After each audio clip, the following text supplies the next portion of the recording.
"Humans are absolutely ridiculous," Commander Nix Vol muttered, his 4 eyes blinking in perfect asynchronous rhythm as he reviewed the footage for the 17th time today. Simply ridiculous. He flicked a tentacle across the holographic display, advancing the recording to a particularly brutal segment of the human conflict labeled Operation Desert Storm.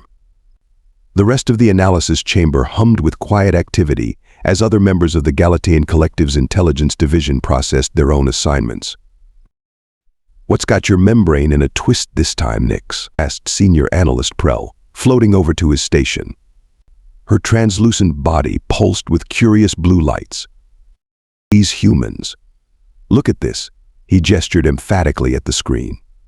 "This soldier has sustained damage sufficient to trigger at least 3 different cessation protocols, and yet he continues advancing. It defies all biological understanding." Prell extended a sensory filament toward the display, absorbing the information directly. "Fascinating. Perhaps their neural architecture differs from the standard galactic template?" "That's putting it mildly," Nix Vol scoffed. "Every sentient species we've encountered across 14 galactic sectors possesses biological cessation protocols.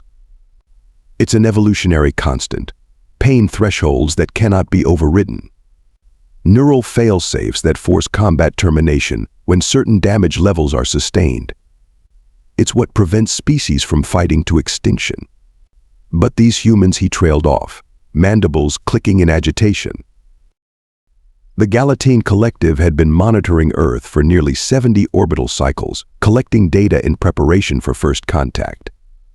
As the Collective's leading military analyst, Nix Vol was tasked with assessing potential threats. What he'd discovered about humans left him deeply disturbed. "The High Council needs to see this," he decided, compiling his findings into a formal report. "The first contact protocols may need significant revision. In essence..." "You're overreacting," Prell chimed, her body flashing dismissive yellow pulses. "They're a pre-interstellar civilization with primitive technology. What threat could they possibly pose?" Nix Vol turned all 4 eyes toward his colleague.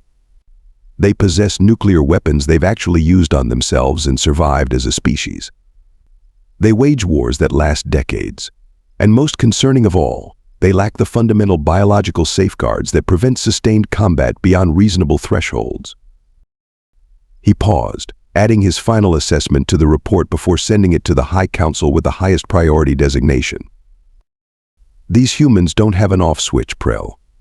And that makes them the most dangerous species we've ever encountered." The Collective's diplomatic vessel, Harmony of Understanding, descended through Earth's atmosphere with all the subtlety of a celestial ballet dancer. Emblazoned with universal peace symbols and broadcasting on 17 different frequencies, it landed in the designated zone outside the United Nations headquarters in New York. Humans had been given precisely 72 hours to prepare for first contact, which, in the Collective's estimation, was extremely generous. "Remember," High Ambassador Tix Aura addressed the diplomatic team, her voice resonating from the speaking membranes along her torso. "Humans are classified as Aggression Category 5. Maintain distance protocols at all times and monitor your pheromone emissions. Security Officer Tarek, stay alert but non-threatening." Tarek, a hulking mass of armored exoskeleton and sensory appendages, bobbed his massive head. "Understood, Ambassador. My weapons are powered down to minimum stun capacity." "For the love of the cosmic void, Tarek, try not to mention the weapons at all," Tix Aura sighed, exasperated. "We've been over this during the entire journey." Right, no weapons talk. Got it." Tarek's mandibles clicked nervously. "Should I also not mention our ability to?" "Just don't talk. Please." The ambassador fluttered her ceremonial frills, signaling the airlock to open. The human delegation waited on a red carpet, faces displaying a bewildering range of emotions. The Galateans had studied human expressions extensively, but seeing them in person was disorienting. One human in particular, a woman in a dark suit, stepped forward. "Ambassador Tix Aura," she said, pronouncing the alien name with surprising accuracy. "I'm Dr. Eleanor Blackwood, Secretary General of the United Nations. On behalf of humanity, welcome to Earth." The initial exchanges went smoothly, too smoothly, Tarek thought. Humans were supposed to be unpredictable and dangerous, yet here they were, exchanging pleasantries and diplomatic platitudes. Maybe Commander Nix Vol had been wrong after all. Then the incident happened. During the private reception inside the UN building, Dr. Blackwood approached Tarek, apparently curious about his exoskeletal structure. She extended her hand, a human greeting gesture, but Tarek, misinterpreting it as a potential threat, activated his defensive posture. Spines extended from his armor, toxic warning secretions oozed from specialized glands, and his weapons automatically powered up with an ominous hum. Potential hostile detected. His translator blared, the volume dialed to maximum due to an unfortunate calibration error. The human security detail reacted instantly. One agent tackled Dr. Blackwood to the ground while others drew weapons. Ambassador Tix Aura frantically signaled for calm, but it was too late. In the confusion, a young security guard named Jason Martinez fired a shot that ricocheted off Tarek's armor. The Galatean security officer, operating on instinct, discharged a low-level stun pulse that incapacitated 3 humans. "Cease hostilities."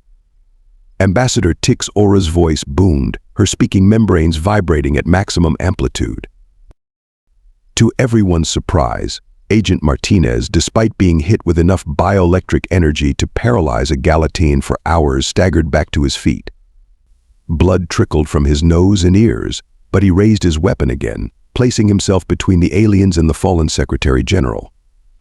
"Stand down," he gasped, clearly in excruciating pain. Tarek stared in horror. Impossible. He should be completely immobilized. The cessation protocols. "They don't have them, you fool," hissed Communications Officer Zeb from behind an overturned table. That's what Commander Nix Vol's been trying to tell everyone. More human security personnel poured into the room, all displaying varying degrees of injury but continuing to function. One had a clearly broken arm, yet held her weapon steady with her good hand. Another was bleeding profusely from a head wound, but remained conscious and alert. "Ambassador," Tarek whispered, his combat sensors going haywire with confusion, "they're not stopping." "Why aren't they stopping?" The pain should have triggered automatic neural shutdown.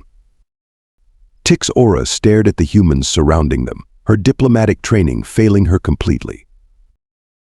"Because," she said slowly, the horrible truth dawning on her, "humans don't have a goddamn off switch." Professor Lumi Azek hovered over the holographic display, her opalescent skin reflecting the glow of human medical scans. As the collective's foremost xenobiologist, she'd been granted emergency access to all available human biological data following the disastrous first contact incident. "Fascinating. Simply fascinating," she murmured, manipulating the 3D representation of a human nervous system. "Mika, are you seeing this? There's no trace of a neural inhibitor cluster anywhere in their brain structure." Research assistant Mika Polzin floated closer, his eye stalks extending to better examine the display. "That can't be right. Every evolved predator species has neural inhibitors. It's evolutionary suicide not to have them." "Well, apparently someone forgot to tell the humans," Azek replied dryly. "Look here, pain signals travel normally through their nervous system, but there's no automatic threshold trigger. No emergency shutdown. Nothing to prevent them from fighting through potentially fatal injuries." The laboratory aboard the research vessel Empirical Truth buzzed with activity as Azek's team worked frantically to understand the implications of their discovery. The High Council had given them precisely 14 solar cycles to provide a comprehensive assessment of human combat capabilities. "Professor, you need to see this," called out senior researcher Drell from across the lab. He was reviewing historical footage of human conflicts, his usual purple complexion now faded to a sickly lavender. Azek glided over, her hover platform humming softly. "What have you found?" I've been analyzing human combat behavior throughout their recorded history, Drell explained, his voice trembling slightly. It's disturbing. Look at this conflict they called the Battle of Thermopylae. A small force of humans fought to the last individual against overwhelming odds when retreat was possible. Perhaps an anomaly? Azek suggested hopefully. Negative. I've documented 3,427 similar instances across their history. Stalingrad, Masada, the Alamo. Humans have a pattern of continuing combat, even when defeat is statistically certain. Azek felt her central core temperature drop. Show me more. For the next several hours, the research team compiled example after example of human persistence in warfare. They observed humans fighting while mortally wounded, continuing military campaigns despite massive casualties, and enduring conditions that would trigger immediate cessation protocols in any reasonable species. They're absolutely insane, whispered Mika, watching footage of wounded human soldiers dragging injured comrades through gunfire. Why wouldn't they just stop? Professor Azek leaned back, her feeding tendrils curling with anxiety. It appears humans have evolved a different survival strategy than any other known species. Rather than individual self-preservation through cessation protocols, they've developed extreme group persistence. They simply don't stop. She turned to face her stunned research team, her voice uncharacteristically grave. Prepare the final report for the High Council. Humans don't just lack cessation protocols, they possess the opposite. They have continuation protocols. When faced with threats, pain, or even certain death, they don't withdraw. They escalate. Drell's color faded further. The implications for interspecies relations are terrifying. Azek finished for him. A species without an off switch, that just keeps coming no matter what you do to it? It's not just dangerous, it's an existential threat to the galactic order as we know it. She paused, staring at the battle footage, still playing across multiple screens. And the most terrifying part? They don't even realize how unique they are. To them, this is just normal. This is completely unethical. Professor Azek protested, her luminescent skin flashing warning patterns of deep crimson. We can't just abduct humans and place them in combat simulations. Military strategist Doran Vex didn't even bother looking up from his tactical display. Ethics are a luxury we cannot afford when facing an existential threat, Professor. The High Council has authorized this test, and your objections have been noted. His 8-fingered hands danced across the controls, making final adjustments to the simulation parameters. The observation chamber aboard the Collective's military vessel Empirical Certainty offered a panoramic view of the massive testing arena below. Designed to replicate Earth terrain with perfect accuracy, the current configuration mimicked a dense urban environment. Buildings, streets, and infrastructure had been created down to the smallest detail. The human subjects are being revived from stasis, reported Technical Officer Venn. Vital signs nominal. Begin monitoring all neural and physiological responses, Vex ordered. I want complete data on everything: stress hormones, neurotransmitter levels, pain thresholds, record every decision point for the tactical analysis. Below, 12 human soldiers, members of an elite unit that had been carefully selected and extracted during a training exercise, regained consciousness. Captain Jessica Reeves was the first to her feet, immediately assessing their surroundings with practiced efficiency. Squad check. Sound off. She barked, her voice crystal clear through the observation chamber's audio pickups. This is fascinating, murmured junior strategist Cora, her eye stalks extending in interest. No panic, immediate establishment of command structure. They're remarkably composed for beings who've been unexpectedly transported to an unknown location. Vex nodded, impressed despite himself. Begin Phase 1. Deploy standard resistance forces. The simulation activated, introducing 30 combat drones programmed with standard collective military tactics. The humans, despite having only their basic field equipment, quickly organized a defensive perimeter in an abandoned structure. "They should surrender immediately," Vex commented. "The odds are clearly insurmountable, and we've provided an obvious escape route to the south." Yet surrender didn't come.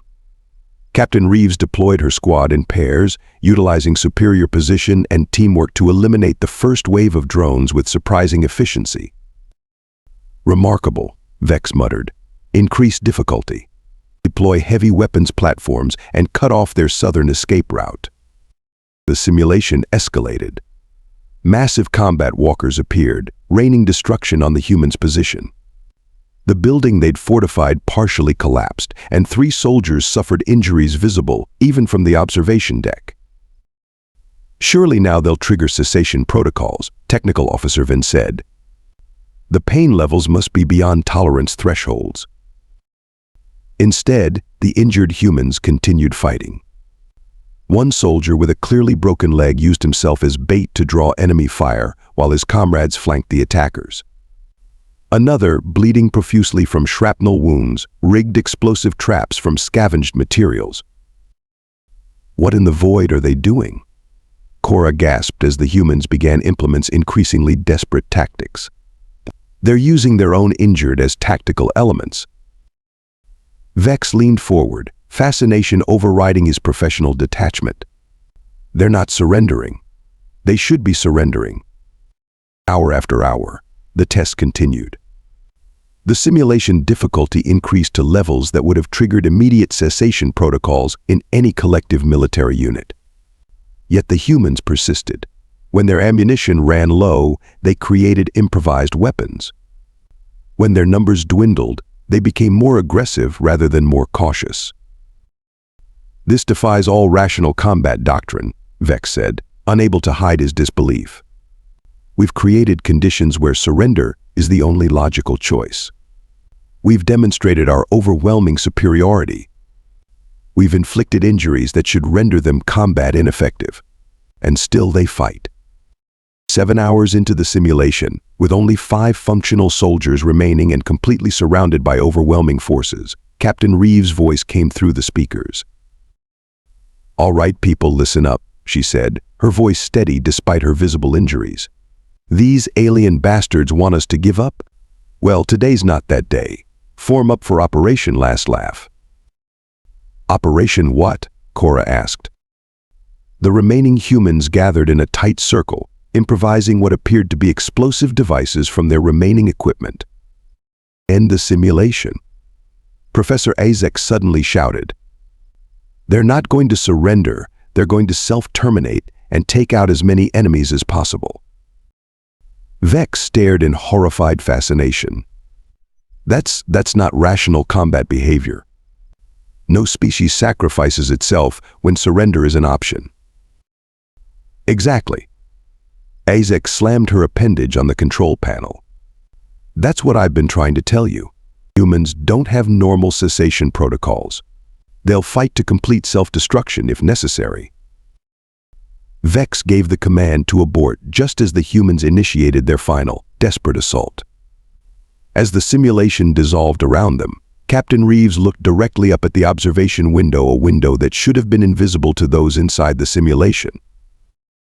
She smiled, a cold, knowing expression, and gave what humans called the middle finger directly at the observers. "Stars preserve us," Vex whispered. "They knew it was a test all along." "They knew it was a test all along," Vex repeated, pacing the length of the emergency council chamber. "But how?" The simulation was perfect. The debriefing following the aborted test had turned into a full crisis meeting. Commander Nix Vol, Professor Azek, and the highest-ranking members of the Collective's military division were all present, their various appendages, tentacles, and eye stalks betraying their agitation. "What's more concerning," Commander Nix Vol interjected, "is that Captain Reeves has been transferred back to Earth for medical evaluation, but her second-in-command, Captain Morgan Wells, has explicitly requested to speak with us." A nervous ripple passed through the assembled aliens. "Requested? They're test subjects, not diplomatic envoys." Vex sputtered. Nevertheless, Nix Vail continued, "The High Council believes we should hear what she has to say. Perhaps we can gain additional insights into human combat psychology." Hours later, Captain Morgan Wells stood in the center of a secure conference room aboard the Empirical Certainty.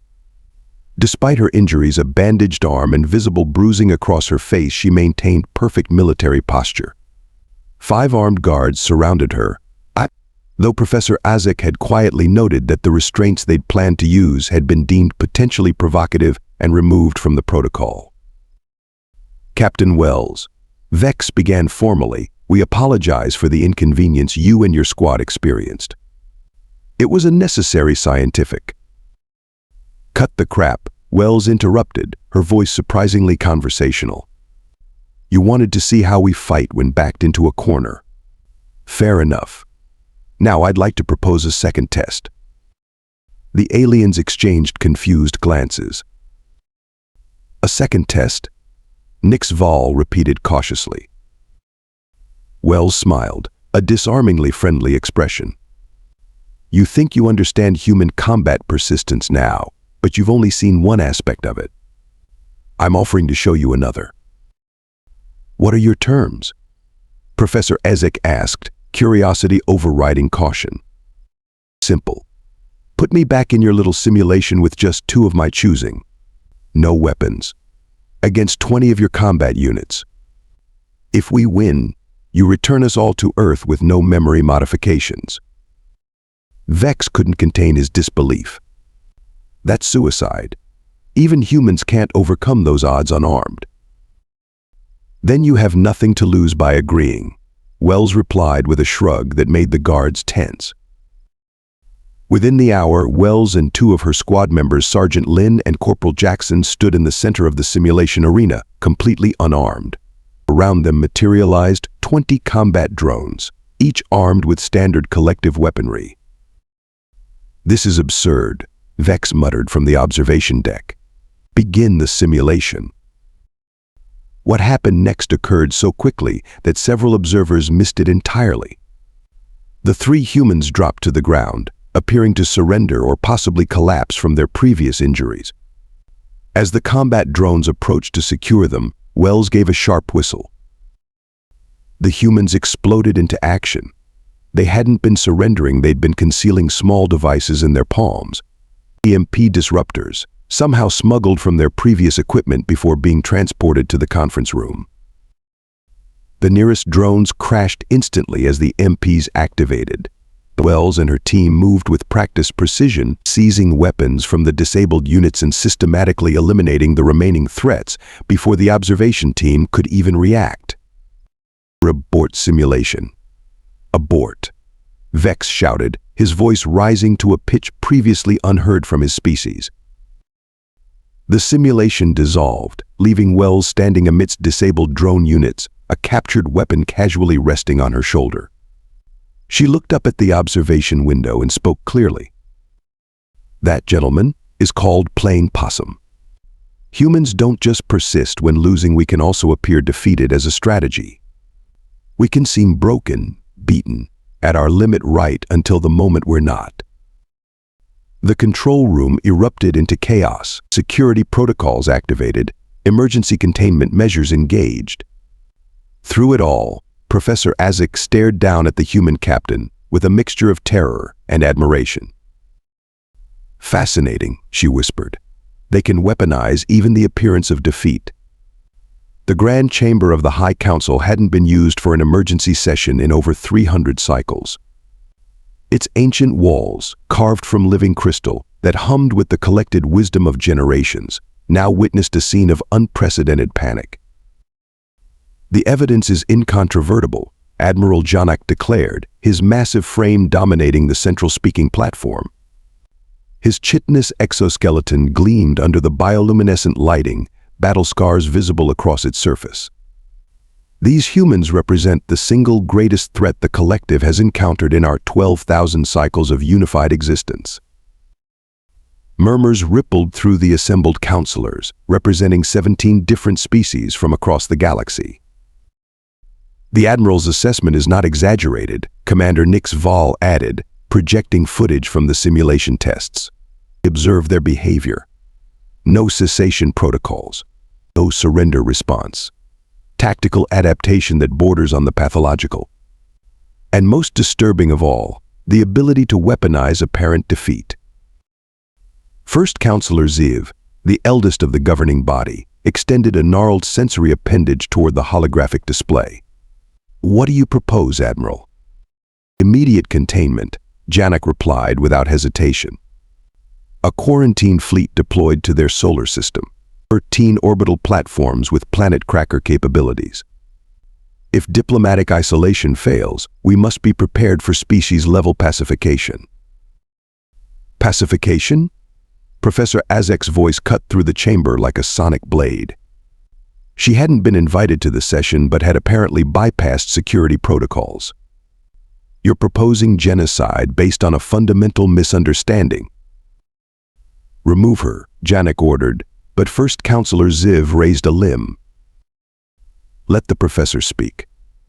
Scientific perspective is valuable here." Azek glided to the center of the chamber, her hover platform bringing her eye level with the towering admiral.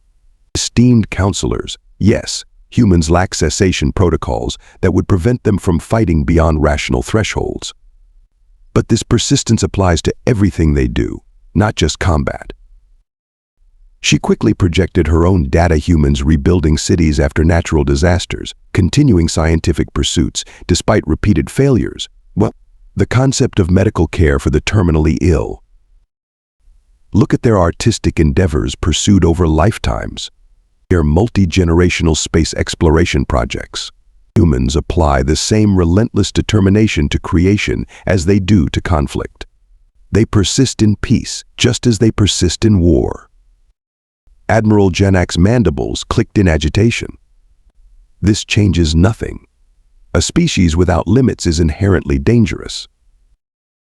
"On the contrary, it changes everything," Azek countered. "Our fear stems from assuming they would apply their combat persistence against us without provocation. But historical data shows they prefer peaceful resolution when available. Their persistence makes them potentially the most valuable allies we could ever find." The council chamber erupted into overlapping debates. Some counselors sided with Janak's caution, others with Azek's optimism. Species with evolutionary histories of aggression generally favored containment, while those evolved from cooperative models leaned toward diplomatic engagement. First Counselor Ziv finally raised all 4 limbs for silence.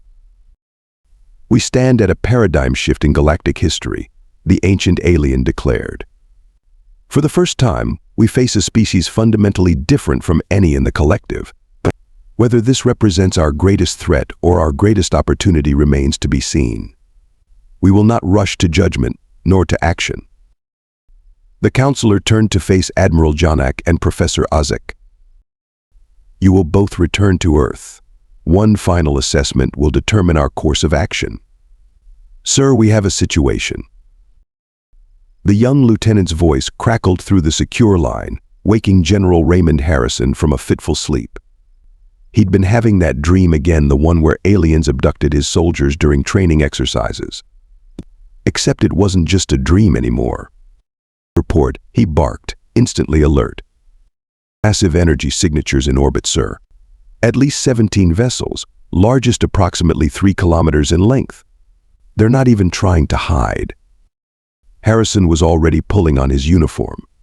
"Alert status?" "DEFCON 2, sir. President's been notified. Joint Chiefs are assembling." Within 30 minutes, every military installation on Earth was at maximum readiness. Civilian defense protocols activated worldwide as governments scrambled to respond to the undeniable alien presence suddenly looming above the planet. In the Pentagon's newly established Extraterrestrial Response Center, Captain Morgan Wells stood before a wall of screens displaying the alien vessels. Her recent training accident had been reclassified, her debriefing reports now forming the foundation of Earth's first contact protocols. "They're back," she said simply. "And they've brought friends." General Harrison studied the tactical display. "Options?" "We show them what humans do best, sir," Wells replied, a dangerous smile playing across her lips. "We surprise the hell out of them." Aboard the Collective's flagship Decisive Judgment, Commander Nix Vol observed the human military response with growing concern. "They've mobilized their entire planetary defense system in less than one rotation," he noted. "Missile silos opening, orbital platforms activating, naval vessels deploying." Admiral Janak's mandibles clicked in satisfaction. As expected, they prepare for war immediately. "This validates my assessment." "Does it?" Professor Azek challenged. "They're responding to 17 warships suddenly appearing in orbit. That's not aggression, it's rational defense." Their argument was interrupted by an incoming transmission directly targeted to the flagship, bypassing all standard communication protocols. "How is this possible?" Janak demanded. "Our comm systems should be impenetrable to their technology." "Apparently not," Nix Veal murmured, equally surprised. "Source?" It's Captain Wells," the communications officer reported. Nix Vol and Azek exchanged glances. "Put her through." The main view screen activated, revealing Captain Wells seated calmly in what appeared to be a military command center. Behind her, humans worked frantically at various stations. "Commander Nix Vol," she greeted him as if they were old friends meeting for lunch. "Quite the fleet you've brought to our little neighborhood." "Not very subtle." "Captain Wells," Nix Veal acknowledged. "Your ability to access our communications is unexpected." Wells grinned. "Remember those EMP devices from our last encounter? Turns out they weren't just imps. We've been studying your tech since you borrowed my team for your little experiment." Admiral Janak pushed forward into the communication field. "This confrontation is pointless, human. You cannot possibly prevail against our forces."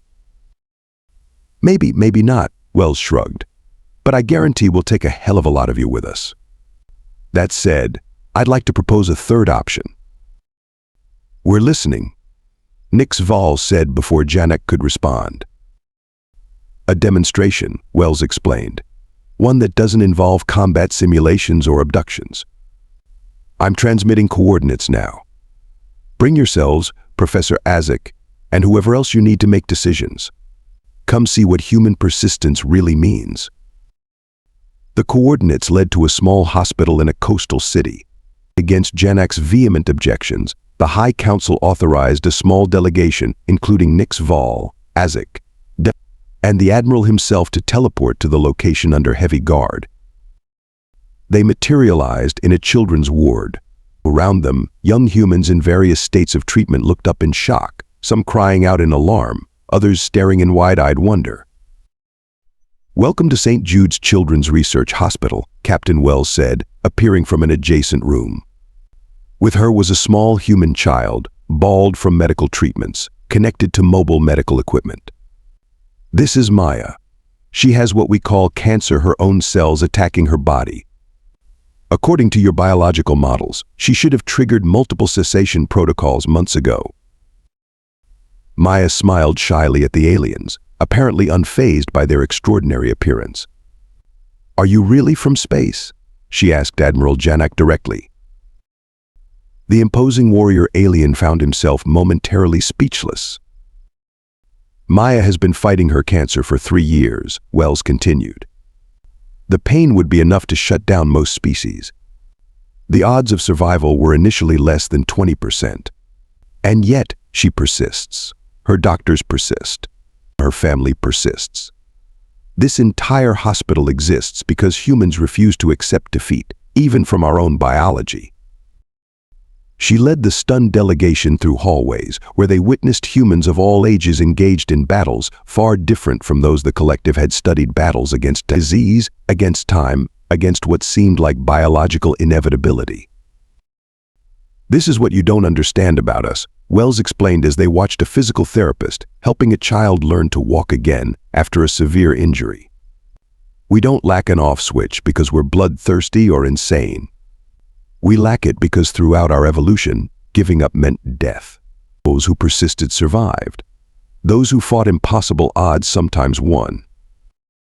Nix Vol observed a surgeon performing a complex procedure, working past what must have been normal fatigue thresholds. Your persistence applies to healing as much as harming. Exactly, Wells nodded. The same stubbornness that makes us dangerous enemies makes us invaluable friends. We don't stop fighting for what matters, whether that's our planet, our people, or places like this. Admiral Janak, who had remained silent throughout the tour, finally spoke. You deliberately showed us your combat capabilities first. Why not show us this aspect initially? Wells looked him directly in his primary eyes. Would you have believed it without seeing the other side first? Sometimes you need to understand what someone is capable of destroying before you can appreciate what they're capable of saving. As they prepared to return to their vessel, Professor Azek approached Wells. You've given the Council much to consider, Captain. That was the idea, Wells replied. Oh, and you might want to tell them to hurry their deliberations. Those communication systems we hacked? Turns out your weapons systems use similar protocols. Just something to think about. Nix Vial couldn't help it, he laughed, a sound rarely heard from his species. You're bluffing. Maybe, Wells smiled enigmatically. Care to find out? 3 months later. You know, when I first met you, I was convinced your species would destroy the galaxy, Commander Nix Vol admitted, his 4 eyes blinking in that peculiar asynchronous pattern that Captain Wells had learned indicated amusement. They stood on the observation deck of the Galatean embassy ship, watching Earth rotate slowly beneath them. The newly constructed diplomatic station marked the official beginning of human integration into the galactic community. Funny, Wells replied, sipping her coffee, a beverage that had become inexplicably popular among certain collective species. I thought the same about you. The harmonized accords had been signed 2 weeks earlier, establishing humanity as a probationary member of the collective. The agreement included unprecedented security provisions, largely due to Admiral Janek's continuing mistrust, but also unprecedented technological exchange protocols, championed by Professor Azek. The High Council receives the first human delegation next month, Nix Vial noted. I hear you've been selected as Earth's military attack. Wells smiled. Someone has to keep you honest about our capabilities. A group of human children toured the deck below them, part of a cultural exchange program. They pointed excitedly at alien crew members, who responded with various gestures of greeting from their respective species. You still terrify many members of the collective, Nix Vol confessed. A species without cessation protocols joining interstellar society? It's unprecedented. Yet here we are. Indeed, the trait that initially marked you as dangerous, your relentless persistence, ultimately proved your greatest diplomatic asset. Your capacity to fight without surrender made us take notice, but your capacity to heal without giving up made us listen. Wells watched as a young human girl presented a hand-drawn picture to a hulking Galatean security officer. The massive alien carefully accepted the gift with appendages designed for combat. Turns out, Wells said quietly, not having an off switch works pretty well for making peace too. We're just as stubborn about that as we are about fighting. Nix Vol made the whistling sound that passed for laughter among his kind. The galaxy doesn't know what's coming. No, Wells agreed with a smile. But they'll adapt. They'll have to. Persistence is contagious. Below them, Earth continued its eternal rotation, now part of something much larger than itself, a connection forged not despite human nature, but because of it.